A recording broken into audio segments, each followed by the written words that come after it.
Welcome to my next blog.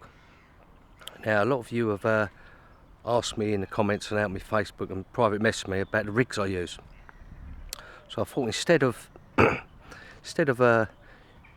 just going for a show in the lake and everything else and all that, I thought I'd concentrate more on rigs on this blog. Now have a look out there this morning though. Beautiful day, absolutely beautiful. I'm getting the old black chickens picking me up. I don't know if you can hear that. They're a nightmare on this particular lake, absolute nightmare. But before I talk to you about rigs, just check this out. It absolutely poured down last night and I made a schoolboy error and I forgot my storm poles.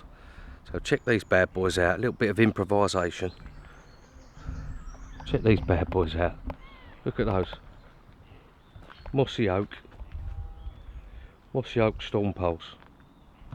The good thing is you can move them down, move them up as you want. So who needs expensive storm poles, eh? When you can use the old mossy oak real tree au naturel that don't cost you nothing. But there you go, just one of the things you have to improvise now and again, don't you? Right, okay, no further ado. Let's check out the rigs I use on this particular lake and a few other lakes, especially weedy waters. Right, rigs. Let me give you my thoughts on rigs. Now, rigs can be very personal. By that I mean some people, they will only use a choddy wherever they go. Some people use inch stiff rig, some people just like using a bottom bait. But what I will say is a few different angles that I look at rigs. One is the confidence factor. Now, whether I'm using rigs, the swim I'm fishing, the bait,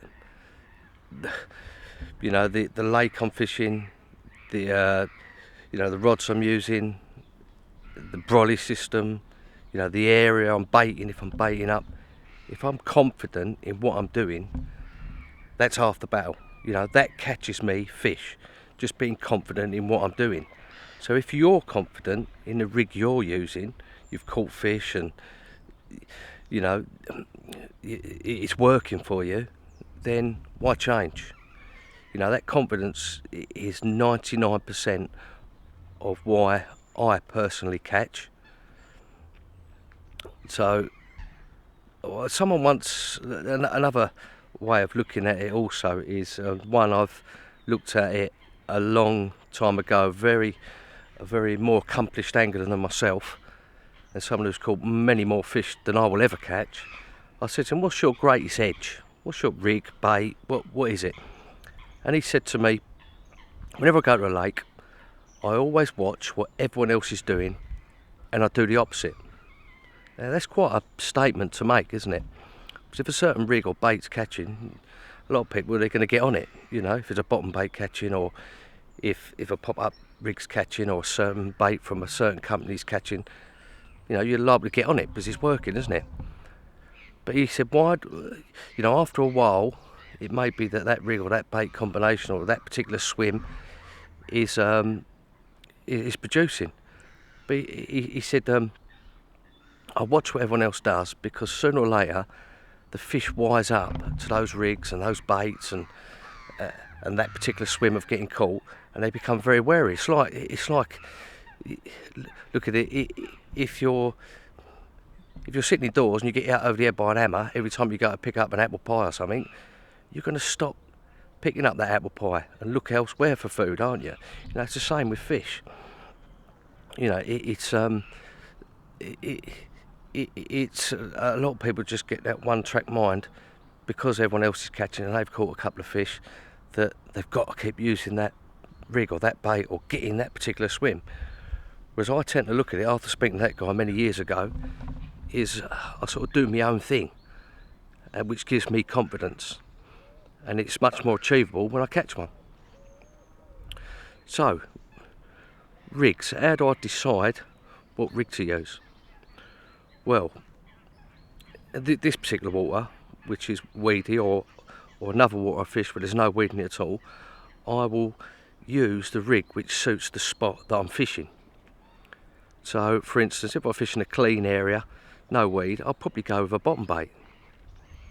But take into consideration that if everyone else is using bottom baits, I'll probably go with a pop-up or a zig or something different, just to, you know, to mix it up a little bit.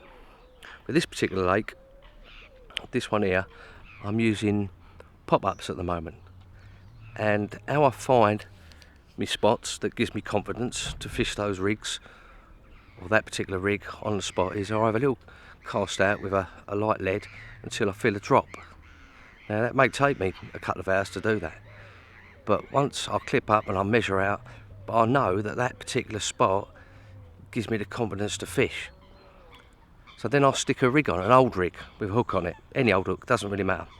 And I cast out the spot, get the drop, and I'll gently pull it back to see what's on the spot. You know, it could be that the spot's full of weed. You know, it might just be landing on a hard bit of gravel or a hard area, it's full of weed.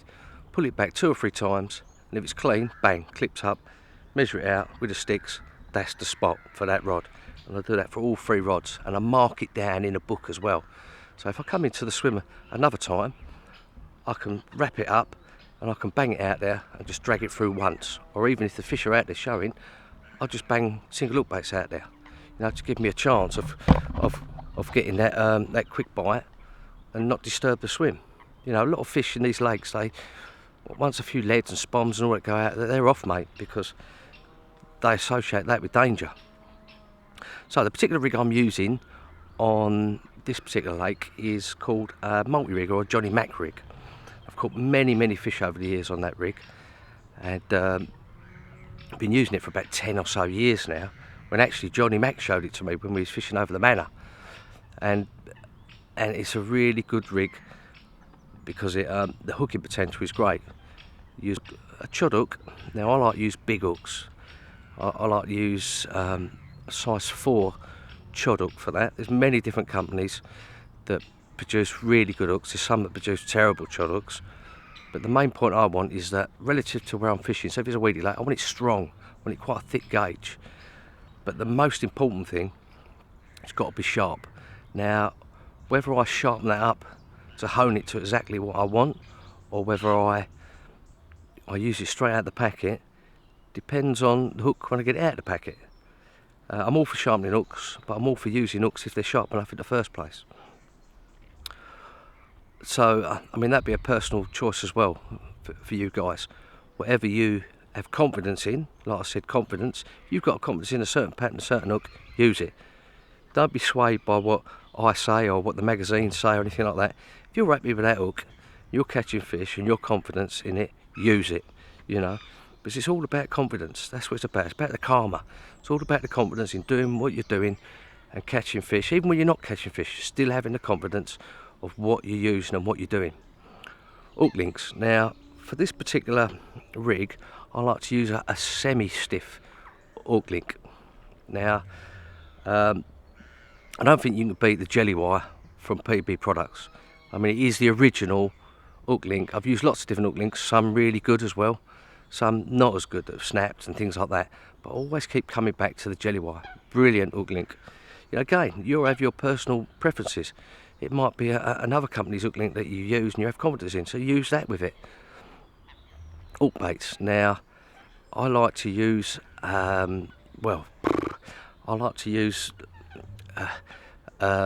cork hook baits if I'm leaving it out there for a long time. Now, or what I tend to do is, if I'm using like my System X fluoro white or pink pop-ups, I'll mesh them up as well.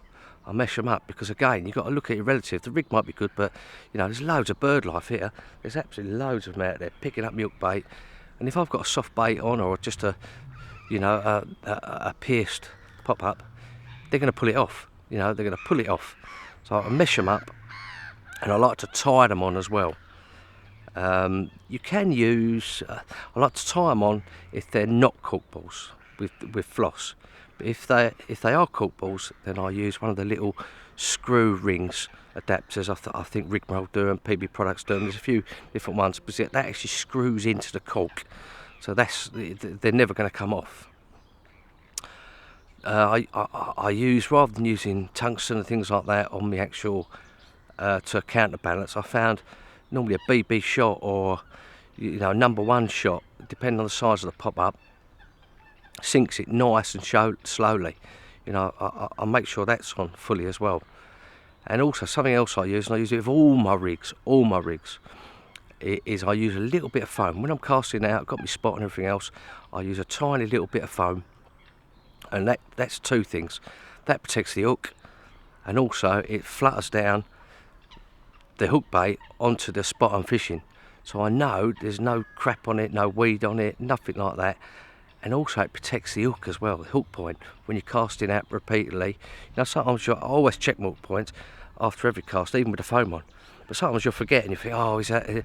But that gives you the confidence that your bait's sitting on the spot perfectly and the hook's sharp as when you first put it out there.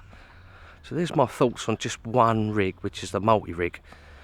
And in future blogs, I'm gonna do more on different bottom bait rigs and winter rigs and fishing and all that on different lakes I'm going to fish. But for now, just have a think about what I've said about the confidence factor and what everyone else is doing and everything else. Now, if you like these vlogs, diary pieces that I do, whether you're watching it on Facebook, please give it a like and put some comments in there as well, good or bad. I don't mind if you think I'm talking absolute rubbish, or you've got a question, or you've even got some sort of ideas for things to cover in future blogs. Please put them in there.